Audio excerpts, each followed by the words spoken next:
Cody Banks. I really hate it. Oh! New kid. You're you off with the swim. Yeah, I'll do it. Guys, come on, this is not a good idea.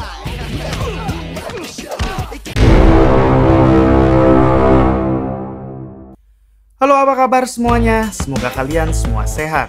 Kali ini saya akan menceritakan sebuah film tentang perjalanan misi seorang agen kecil yang dianggap cupu ternyata suhu. Film ini berjudul Agent Cody Banks, dan film ini mendapat rating 5,5 dari 10 menurut IMDb. Tanpa banyak spoiler di awal, kita langsung ke alur ceritanya.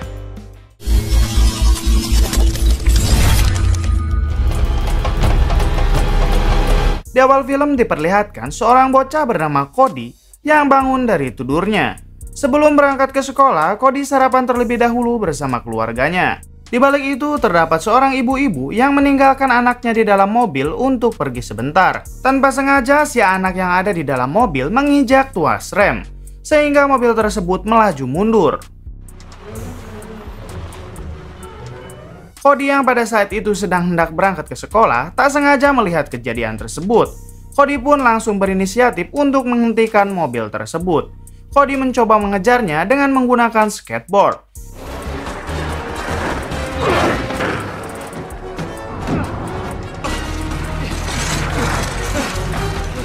Setelah berusaha dengan maksimal, Cody berhasil naik ke atas mobil itu dan menghentikan mobilnya, tepat sebelum kereta menabrak mobil tersebut.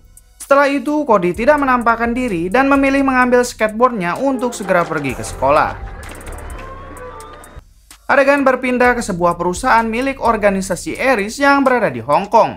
Di sana terlihat seorang ilmuwan yang bernama Dr. Connor yang sedang mempresentasikan penemuan barunya terhadap seorang pemimpin organisasi Ares yang bernama Brinkman. Di sini, Dr. Connor berhasil menciptakan alat nanobot yang bisa menyerap atau memakan tumpahan minyak di lautan. Brinkman yang belum puas meminta Dr. Connor untuk mengembangkan penemuannya itu agar bisa menyerap atau memakan apa saja. Di balik itu, di kantor CIA, para agen sedang melakukan rapat. Rapat itu dipimpin oleh seseorang yang bernama David, yang ternyata mereka semua sedang membahas tentang alat baru yang diciptakan Dr. Connor, yaitu nanobot. Mereka khawatir karena belum mengetahui apa tujuan dari Dr. Connor dan organisasi Ares, karena Dr. Connor sendiri terkenal sangat tertutup. Maka dari itu, Ketua David berencana untuk mencari tahu informasi melalui putri Dr. Connor yang bernama Natalie, yaitu dengan menugaskan salah satu agen ciliknya yang bernama Cody. Di sini Cody akan ditugaskan untuk mendekati Natalie, anak si dokter itu. Terungkap fakta kalau selama ini CIA sudah merekrut dan melatih agen-agen cilik yang dianggap kompeten agar tidak mudah terlacak musuh.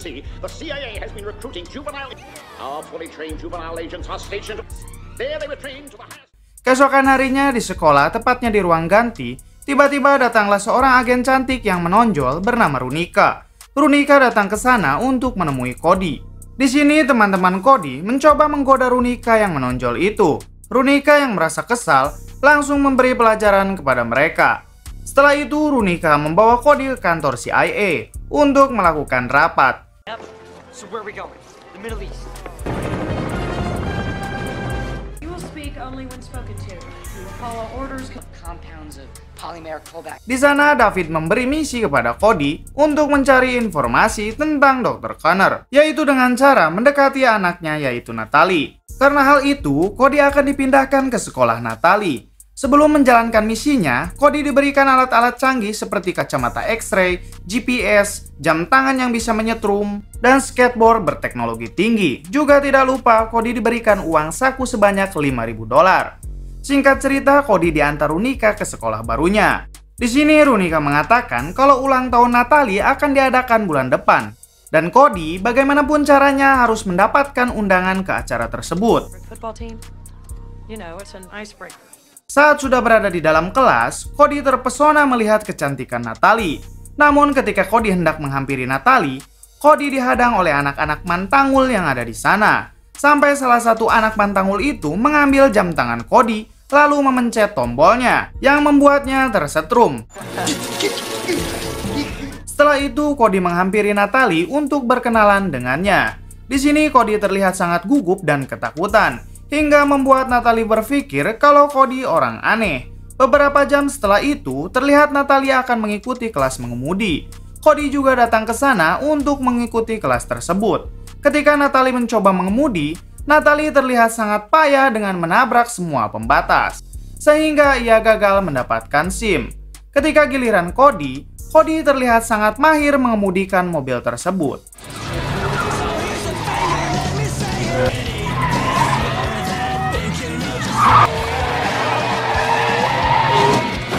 Natalie yang melihat kemahiran Cody nampak sangat terkesan.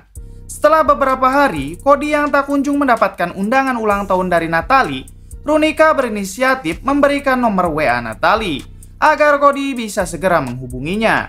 Setelah itu, Cody mencoba untuk menghubungi Natalie, namun saat telepon itu diangkat, Cody merasa grogi dan langsung mematikan teleponnya.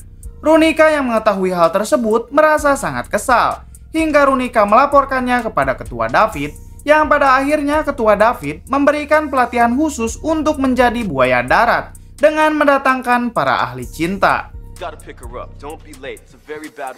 Keesokan harinya saat Cody di sekolah, Cody melihat Natalie sedang memasangkan sebuah spanduk. Natalie terpeleset hingga membuat Cody bergegas untuk menyelamatkannya. Atas kejadian itu, Natalie mau berteman dengan Cody. Sebagai tanda terima kasih, Natalie juga mengundang Cody ke pesta ulang tahunnya. Singkat cerita, tibalah di hari ulang tahun Natalie. Sebelum Cody ke pesta tersebut, Runika mengingatkan Cody untuk menjaga identitas Cody sebagai agen CIA dan selalu berhati-hati. Setelah itu, Cody berangkat menggunakan mobil sport yang sudah difasilitasi. Sesampainya di pesta tersebut, terlihat Natalie yang langsung menyambutnya. Dan sekarang terlihat Cody sudah tidak payah lagi menghadapi wanita. Kemudian Cody memberikan hadiah sebuah kalung, yang ternyata kalung tersebut sudah dipasangi alat pelacak. Ketika Cody melihat-lihat area sekitar, tak sengaja Cody melihat Dr. Connor bersama Brinkman dan ajudannya yang bernama Francois. Mereka terlihat sedang menuju ke sebuah ruangan, yang ternyata ruangan itu adalah sebuah laboratorium. Melihat hal itu, Cody langsung mengambil alat-alat canggihnya. Secara diam-diam, Cody berusaha masuk melewati atap laboratorium. Setelah berhasil masuk, Cody menggunakan skateboardnya guna menghindari sensor yang sudah banyak terpasang di sana. Setelah tepat berada di atas mereka bertiga, Cody langsung mengeluarkan kamera agar bisa tahu apa yang sedang mereka lakukan. Yang ternyata mereka sedang menguji alat nanobot yang sudah berhasil dikembangkan oleh Dr. Connor. Yang mana sekarang nanobot itu sudah bisa memakan semua benda terutama logam. Brinkman pun menjelaskan bahwa Brinkman akan menggunakan alat tersebut untuk menghancurkan semua senjata di gudang militer di seluruh dunia. Dan Brinkman memaksa Dr. Connor untuk segera mengoperasikannya. Apabila Dr. Connor menolak, Brinkman tak segan-segan akan membunuh Natalie. Dr. Connor pun tidak punya pilihan lain selain menyetujui keinginan Brinkman, yang padahal tujuan awal diciptakan alat tersebut untuk membersihkan laut, yang mana sekarang Brinkman malah berniat untuk menguasai dunia. Setelah mereka keluar, Cody berusaha untuk mengambil satu nanobotnya untuk dijadikan sampel penelitian di kantor CIA. Setelah berhasil mengambilnya, Cody memasukkan nanobot itu ke dalam sepatu. Namun ternyata alat tersebut memakan sepatu Cody, hingga membuat Cody terjatuh dan alarm keamanan di sana berbunyi. Mereka yang mendengar alarm itu segera masuk dan mengecek keadaan di sana. Beruntungnya Cody berhasil kabur lewat atap sesaat sebelum mereka masuk. Ajudan Brinkman yaitu Francois menyangka kalau alarm itu sudah error. Saat Cody hendak pulang dari pesta, Cody dihampiri para anak mantangul di sekolahnya. Mereka menggotong Cody dan berniat menceburkannya di kolam. Cody yang tidak mau merasa malu di hadapan Natalie langsung menghajar mereka.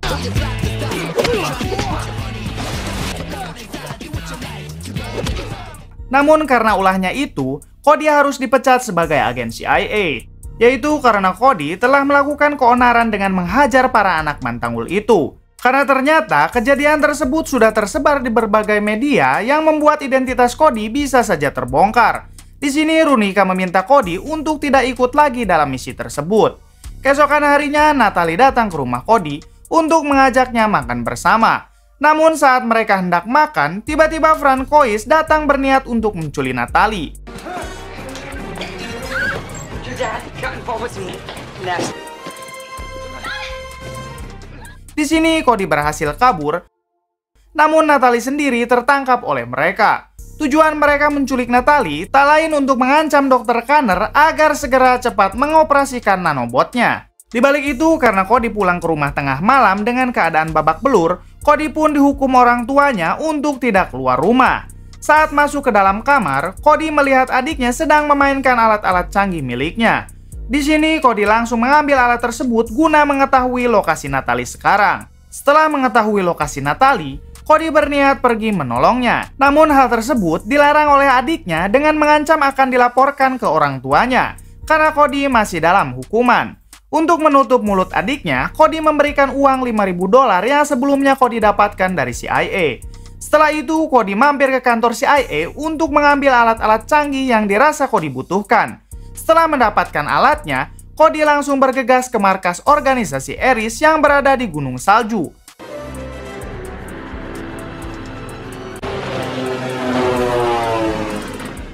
Ketua David yang mengetahui Cody telah mencuri alat-alat CIA terlihat sangat marah dan menyuruh Runika untuk segera mencarinya. Di balik itu, Cody terlihat menikmati suasana di sana dengan skateboard canggihnya, sampai membuat Cody tersangkut di pohon saat melakukan freestyle. Tak lama kemudian, datanglah Runika menggunakan jetpack GTA. Cody kaget kenapa Runika berhasil menemukannya. Di sini Runika menjelaskan kalau ia bisa menemukannya karena skateboard tersebut sudah tertanam GPS. Runika mengajak Cody untuk pergi bersamanya. Namun Cody menolak hal itu karena ia kesini untuk menyelamatkan Natalie. Lalu Runika mengatakan bahwa ia juga datang untuk menyelamatkan Natalie, yang pada akhirnya Cody pun ikut bersamanya. Sesampainya di markas organisasi Ares, mereka menyelinap ke dalam. Di sana Cody melihat Natalie yang sedang dikurung. Cody pun langsung bergegas masuk dengan menggunakan alat canggih dari CIA.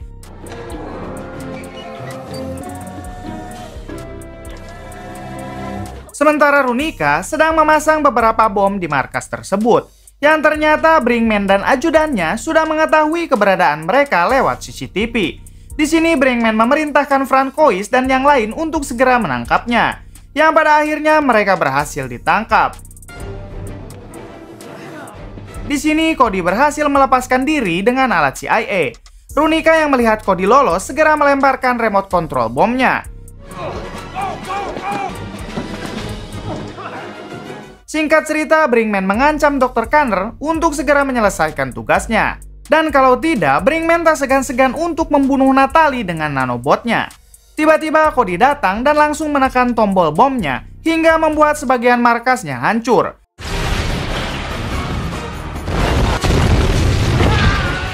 Saat keadaan kacau, Natalie memasukkan nanobot itu ke dalam mulut Brinkman, yang membuat Brinkman harus tewas seketika. Sebelum Cody dan yang lain kabur, Cody memasang bom yang dapat menghancurkan seluruh markas organisasi Ares. Namun ketika mereka hendak keluar menggunakan helikopter, pintu keluar di sana tidak bisa terbuka dengan penuh karena tersangkut sesuatu. Cody langsung berinisiatif turun ke bawah untuk mengambil nanobotnya dan melemparkannya ke pintu itu, dengan tujuan agar pintu itu termakan oleh nanobot. Alhamdulillahnya cara itu berhasil, dan alhamdulillahnya lagi mereka berhasil keluar dengan selamat sebelum bom itu meledak. Setelah semua kejadian itu, Cody dipanggil kembali oleh Ketua David untuk bergabung kembali. Bahkan Ketua David memberikan satu permintaan apa saja yang Cody inginkan. Di sini Cody hanya meminta Ketua David membuatkan SIM untuk Natalie, agar Natalie bisa berjalan-jalan mengelilingi kota dengan sebuah mobil bersama Cody. Setelah mereka berkeliling kota, mereka menikmati sunset di tepi danau, dan film pun tamat. Pelajaran yang bisa kita ambil dari film ini salah satunya yaitu jangan pernah meremehkan anak kecil. Walaupun terlihat culun, siapa tahu itu orang yang akan menyelamatkanmu.